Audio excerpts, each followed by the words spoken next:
A shiver went down my spine at Saw Smith's pronouncement, and I hugged my arms against my chest. Tigers? His head bobbed side to side in a manner I'd come to associate with Indian people, but couldn't begin to interpret.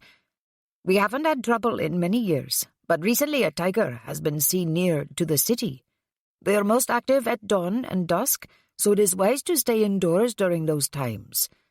I didn't have to be told twice. It had never occurred to me that a wild tiger was something I had to be concerned about.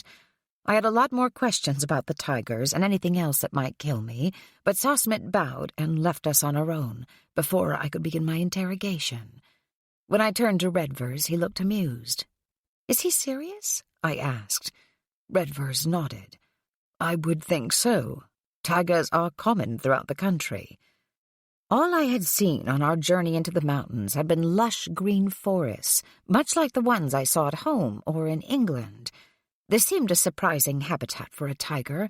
I had somehow always imagined them living in a jungle rather than stalking through a forest of pine trees. My mind was still churning with questions, but I turned and took in what would be our living quarters for this stay. How long we would be here I hadn't the faintest idea, since Redvers hadn't been able to give me a better estimate than "as long as it takes." It was maddeningly vague, but as much as he'd like to tease me, I felt certain he was being as truthful as he could be. Well, fairly certain. The man had the devil in him sometimes, which sparked that twinkle in his eyes.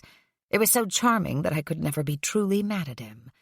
The sitting room where we stood had simple but tasteful wood furniture, covered with silky red upholstery, elaborately embroidered with gold thread. A large set of glass doors led to a small patio facing a garden, which I thought might be a nice place to enjoy a cup of coffee. There was also a bedroom, simply furnished, as well as a small bathroom. "I'm surprised we have a bathroom to ourselves," Redvers remarked. "I wonder if the building was updated recently." "Well, I'm quite pleased that we do, and I'm going to take advantage of it now," I said, leaving Redvers in the sitting room to wait for our luggage.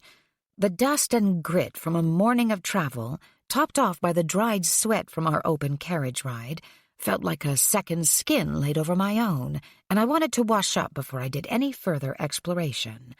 I ran a lukewarm bath for myself, grateful that the building even had indoor plumbing. I'd already learned that was a luxury here in India, one that I'd always taken for granted before.